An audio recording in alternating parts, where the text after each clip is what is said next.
So the media now is doing their best to say that crime is not a problem because of illegal immigration. We know that that's not true. That doesn't mean that everybody who comes across illegally is a lawbreaker other than coming here illegally. They're not all rapists and murderers, but we seem to have our fair share now from overseas. And I love the people who say you cannot violate the rights of people just because of this one murder. Yet they're the same people who say we should take away everyone's guns because if it will just save one life, it's worth it. Well, you know what? Not letting the illegal immigrant in would have saved one life. In fact, would have saved a lot of lives here recently. To talk about it is Daniel Horowitz. He did a podcast yesterday on this. He's compiling the stats of crime from illegal aliens. Daniel, what did you find? Hey, well, it's great to be back with you, Glenn. And look, if last decade's criminality from foreign nationals was defined by MS-13, I think we should start to familiarize ourselves with Tren de Aragua, because that is the Venezuelan prison gang that was essentially sent up here by President Maduro in Venezuela. And why not? You can't blame him. He knew that our door was open, so he figured he'd get rid of his problems.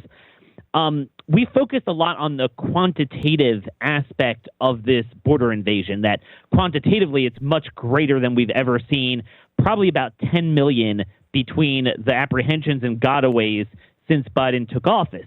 But qualitatively, when I speak to border agents, ICE agents, and then reporters down at the Darien Gap in Panama, they say they have never seen so many young male belligerents with tattoos that kind of look like they want a piece of you.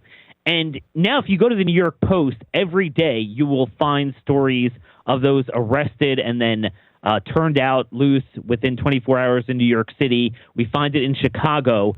So this alleged murderer of Laken Riley is not in a vacuum. This is something that we are going to deal with for years, in the next number of years if we don't get rid of them very soon. So, Daniel, when you talk about the border issue, you mentioned the difference between the qualitative and quantitative problem here, and it is significant. Obviously, the quantitative problem has been well documented. When you talk about the people coming across the border, though, we hear about potential terrorists, we hear about drug dealers. What is the biggest issue that border agents are facing? Sure. I mean, again, we've seen all these pictures where we have young military-age males just marching through the border that we've never seen before. And it turns out that, I mean, at least from what I'm hearing, is that the Venezuelans have the highest concentration of criminal elements simply because it's not by accident. It's not natural selection that, you're going to have a lot of ruffians coming over a border because that's what a lot of them do. Some of them are just desperate, but a lot of them are criminal elements. This is a concerted effort on the part of Maduro to send his prison gangs up here. And you're finding this a lot in places like Miami, places like Chicago and New York. Even local media is reporting on it, where they're having a number of gangbangers arrested. Chicago arrested just a handful, 5, 10 Venezuelan nationals in 2022. But then last year, in 2023, they arrested 700 of them. Wow. And again, this is not just for looking like you're an illegal alien.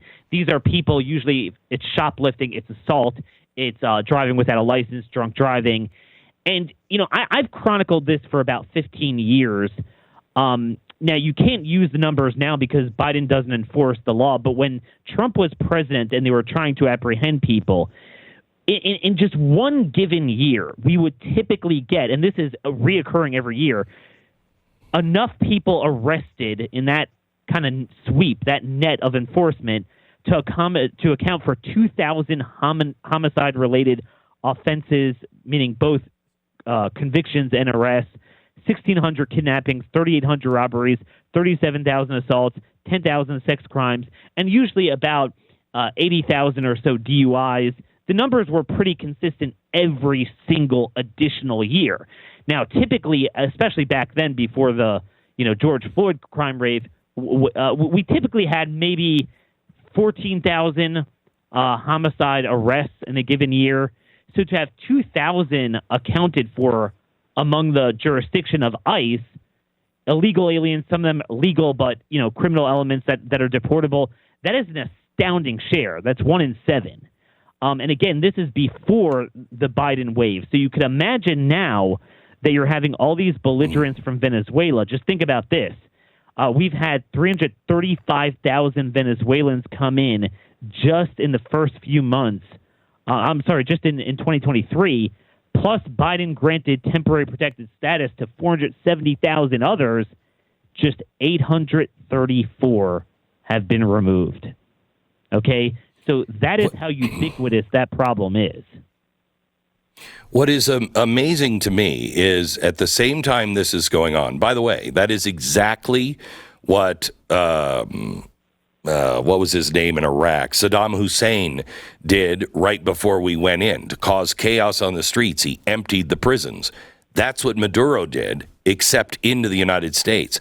And his reward for that was the United States allowing him to sell more oil, even to us. So this is a chaos operation. But we're also all seeing stories almost every day, if you're paying attention to it, of your key word there was belligerent. They feel like they are above the law. They know they're not going to be charged, and so they'll beat police officers. They'll flip people off. They are super citizens almost. That's the way they act. And what you're finding, especially in these blue areas, is an amalgamation of the invasion and then jailbreak, what they call criminal justice reform in New York City. So they turn out all criminals loose the next day. But in this case, you have, the people let out of Rikers Island, domestic criminals being let loose. And then now you have all these Venezuelans coming in, committing crimes, often 3 or 4 crimes, and they get released every time. I want to throw out another number that's very important I've tracked for a number of years. There's something called ICE's undetained docket. So what that means by its very nature is these are the people that are on ICE's radar to at least investigate, often target for removal, but they remain undetained. Right now, there's only about 37,000 people in ICE's custody. That's about the maximum of what they could handle. The undetained docket is 6.2 million. Okay, so I want people to understand. Oh, my gosh. 6.2 million. Now, I don't have the recent numbers, but in the old days, and I don't think this has changed, about 80% were criminal aliens. So they had criminal charges and or convictions in addition to being here illegally. Think about that. There's only 6,000 ICE ERO officers, deportation officers around. Limited resources. We already know that under this administration, if you're caught drunk driving, you're not really a priority. That's not considered a high-level crime. So there are 6.2 million in their undetained docket. Just think about the needless murder victims, rape victims, and we're seeing this now every day. The media tries to cover it up. We saw a rape of a minor allegedly committed by an illegal alien south of Lynchburg, Virginia yesterday. It was a case in Montana I was just looking at.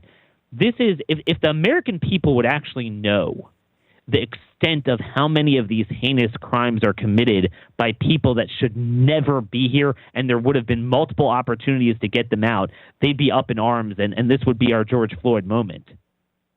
Imagine if you are a citizen and your governor is telling you, hey, we need homes for these people. Take them in your home. How stupid do you have to be? I mean, it's unbelievable. Picture the worst of the Bloods and the Crips in your own downtown.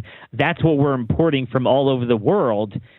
Each country's problems, you'll have some desperate, impoverished people that are kind of peaceful too. Certainly not in our best interest to let them in.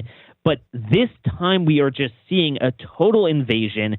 And what's important is legally, this definitely meets the definition of an invasion under the Compact Clause that should trigger state authority for removals. And I think this is where it's important.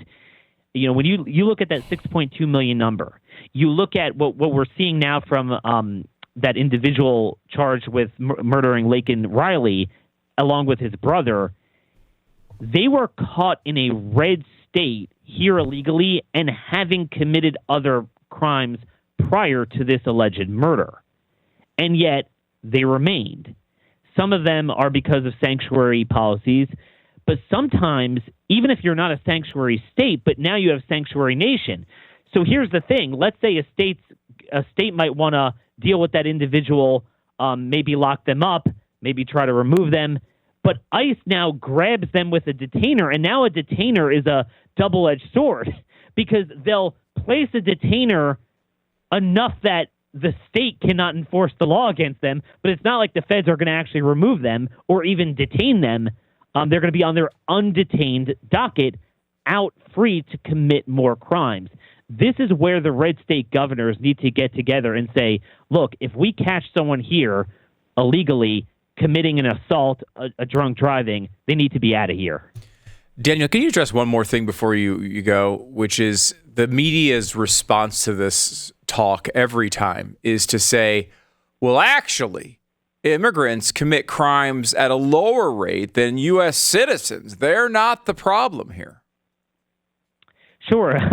So they're right in a sense. Immigrants, okay, so legal immigrants on average commit fewer crimes, and the reason is because on average they come to the United States at an older age that's past the sort of criminal career age, 16 to 30.